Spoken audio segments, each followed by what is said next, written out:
नमस्कार दोस्तों। अपने 30 साल के सैनिक जीवन के किस्से और कहानियों के सफ़र में आज मैं आपको बताऊंगा अपने जीवन से जुड़ी हुई कहानी नंबर 20। तो किस्सा कुछ यूं है कि जीवन के सफ़र की पोस्टिंग का टर्नओवर आगे बढ़ा और हम पहुंचे Jabalpur, the marble city of Madhya Pradesh. बड़ा ही खूबसूरत सा शहर। और आज की कहानी जो होगी जबलपुर की है। कहानी का सारांश कुछ यूं रहेगा कि सेना में दिया जाने वाला सम्मान, जिसको कि हम सैल्यूट कहते हैं, क्या होता है सैल्यूट, क्यों दिया जाता है सैल्यूट और क्या वैल्यू है सैल्यूट की। तो दोस्तों, आज का किस्सा सैल्यूट से जुड़ा हुआ है। चलते हैं, किस्से को आगे बढ़ाते हैं। मेरी पोस्टिंग थी मिलिट्री हॉस्पिटल जबलपुर में और हमारे वहां के कमांडेंट जो थे उनका नाम था ब्रिगेडियर श्रीवास्तवा।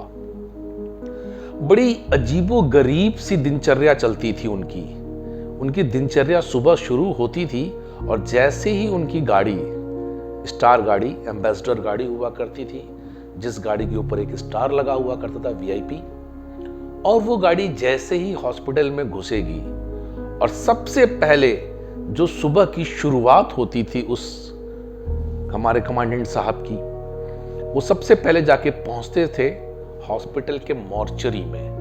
अब आप लोगों के मन में थोड़ी सी उधेड़-बुन चली होगी कि मॉर्चरी क्या होता है। तो दोस्तों, सेना में मॉर्चरी वो स्थान होती है जिसको कि सिविल में मॉर्ग बोलते हैं।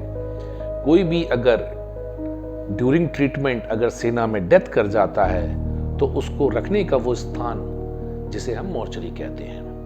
तो हमारे कमांडेंट साहब जो ब्रिगेडियर श्रीवास्तवा थे, उनकी दिनचर्या सुबह स्टार्ट होती थी मॉर्चरी से। उनका काफिला गाड़ी का सबसे पहले जाके मॉर्चरी के पास रुकेगा और ये हम लोग देखते थे तो बड़ी उत्सुकता सी मन के अंदर जागती थी कि ये क्या दिनचर्या है कि यूनिट के कमांडेंट साहब सबसे पहले अपनी दिनचर्या की शुरुआत उस मॉर्चरी से कर रहे हैं। वो मॉर्चरी में गए और वहां पर यूनिट के सूबेदार मेजर साहब, पंडित जी पहले से ही खड़े होते थे और ब्रिगेडियर श्रीवास्तवा साहब उतरते थे और जा करके मॉर्चरी में जाएंगे और सबसे पहले जा करके, जो कि मैंने आपको बताया, सेना का एक दूसरे के प्रति दिए जाने वाले सम्मान जो कि सैल्यूट के तौर पे दिया जाता है, ब्रिगेडियर श्रीवास्तवा साहब वहां जाते थे और वहां पर अपने यूनिफॉर्म में, जो कि सर पर कैप लगी होती थी, और सबसे पहले उस मॉर्चरी की गेट पे जा करके सैल्यूट करते थे। उसके बाद पंडित जी जाते थे, कुछ अगरबत्ती या कैंडल जलाया जाता था और सुबह की शुरुआत वहां से होकर के ब्रिगेडियर श्रीवास्तवा साहब आके अपने ऑफिस में बैठ जाते थे। ये डेली उनकी रूटीन दिनचर्या थी जब भी वो कमांडेंट रहे और ये उनका रूटीन रहा। हम लोगों के मन में बड़ी सी उत्सुकता कि आखिर क्या है ये रूटीन। बड़ा अजीबो गरीब सा रूटीन है जो कि हम लोग की समझ में नहीं आता था और हम लोग तो सिपाही थे, इतनी हमारी हिमाकत भी नहीं थी कि हम अपने कमांडेंट से पूछ पाए कि सर ये क्या है।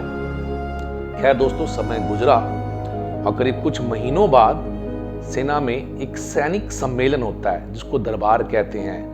सारे सैनिक, सारे जो हमारे सिविल कर्मचारी, सबको एक साथ एक मंच पे संबोधित किया जाता है। वहां पर ब्रिगेडियर श्रीवास्तवा आए और अपने उस सैनिक सम्मेलन या दरबार की शुरुआत उन्होंने अपने इसी किस्से से शुरू किया कि मैं सुबह सुबह मॉर्चरी क्यों जाता हूं।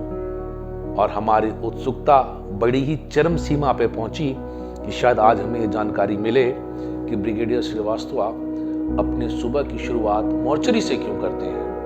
तो दोस्तों, बड़ा ही रोंगटे खड़े कर देने वाला, बड़ा ही मतलब एक जोश भर देने वाला किस्सा उन्होंने बताया जो कि उनके मॉर्चरी और सैल्यूट से जुड़ा हुआ था। आज भी वो किस्सा मेरे जहन में है। उन्होंने बताया कि मैं दिन की शुरुआत सबसे पहले मॉर्चरी में जाता हूं क्योंकि उस मॉर्चरी के अंदर डेड बॉडी हो या ना हो, मेरा सबसे पहले सम्मान उन लोगों को है जो कि इस दुनिया को छोड़ गए हैं। मुझे नहीं पता कि उस मोर्चरी में हिंदू है, मुस्लिम है, सिख है, ईसाई है, कौन है। ना मुझे उसकी जाति पता, ना उसका उम्र पता, ना उसका पहनावा पता, ना उसकी बोली पता, मगर मेरे मन में उस व्यक्ति के प्रति सम्मान और मेरे द्वारा दिया गया ये आखिरी सलाम उस व्यक्ति को जो कि हमारे अस्पताल में अपनी चिकित्सा लेने के दौरान स्वर्गवास हो गया है। और मैं तहे दिल से अपनी आत्मा की आवाज से उस व्यक्ति को एक अपना आखिरी सैल्यूट देता हूं और ईश्वर से कामना करता हूं कि इस आत्मा को ईश्वर शांति प्रदान करे। और उसके बाद मैं अपनी दिनचर्या को शुरू करता हूं। ब्रिगेडियर श्रीवास्तव ने और इससे रिलेटेड एक किस्सा बताया। उन्होंने सबसे पूछा, मेरे जवानों, जब आप लोग ट्रेनिंग कर रहे होंगे और ट्रेनिंग के दौरान आपके उस्ताद ने आपको बताया होगा, तब हम लोगों को वो किस्सा याद आया कि हाँ, ब्रिगेडियर श्रीवास्तव सही कह रहे हैं। दोस्तों, सेना में एक सिखलाई दी जाती है और बड़ी प्यारी सी सिखलाई है जो कि एक सौहार्द, आपसी मेल मिलाप, ना जाति ना धर्म, सबसे ऊपर उठ के है। क्या है वो सिखलाई? आप भी सुनिए और इस पे अमल कीजिए। जब हम सेना में अपनी यूनिफॉर्म या वर्दी में जा रहे होते हैं और रास्ते में कोई भी पदाधिकारी जो सैल्यूट का हकदार है अगर हमें मिल जाएगा तो हम सिखाए हुए तरीके से उसको सैल्यूट करते हैं। ये हमारा कर्तव्य है। मगर अगर उसी यूनिफॉर्म में हम जा रहे हैं और रास्ते में कोई डेड बॉडी, चाहे किसी मुस्लिम की जनाजा हो, चाहे किसी हिंदू की डेड बॉडी हो, किसी क्रिश्चियन का कॉफिन हो या किसी सिख भाई की बॉडी हो, हमें उससे नहीं पता कि वो बॉडी किस धर्म को मानने वाले व्यक्ति की है। हमारे लिए हमारा देश सर्वप्रिय है, हमारा मान सम्मान सर्वप्रिय है और हम अपने उस मान सम्मान को उस डेड बॉडी या उस मरे हुए व्यक्ति के प्रति आभार व्यक्त करते हुए दिल से एक सैल्यूट करते हैं कि ये हमारा आखिरी सैल्यूट उस व्यक्ति को जो आज इस दुनिया को छोड़ के जा रहा है। तो दोस्तों, आप लोग भी अपने जीवन में ऑब्जर्व करेंगे या देखते होंगे कि कोई भी यूनिफॉर्म व्यक्ति अगर कहीं जाता है और रास्ते में कोई भी डेड बॉडी मिलती है तो वो उसको एक सैल्यूट जरूर करता है। सैल्यूट वो मान, वो सम्मान है सैनिक द्वारा जो उस व्यक्ति को दिया जाता है जो आज इस दुनिया को छोड़ चला है।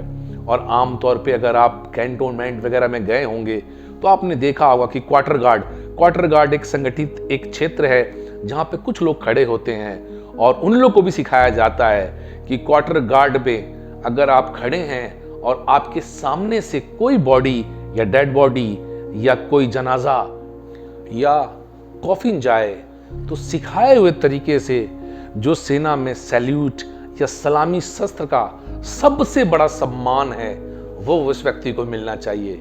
ये है सेना। न भेद, न भाव, न जाति, न पहनावा, न बोल, सबसे हट करके सबके लिए मान और सम्मान अगर दिलों में लेके चलती है तो वो है सेना। तो दोस्तों, उम्मीद करता हूं कि मेरी आज की ये कहानी बहुत ही प्रेरणादायक कहानी आप लोगों को अच्छी लगी होगी और आप लोगों को ये कहानी पसंद आई होगी दोस्तों। और आप लोग अपने जीवन में भी मेरी इस कहानी का अमल जरूर करेंगे। इसी के साथ दोस्तों, मैं अपनी कहानी को विराम देता हूँ। जय हिंद, जय भारत।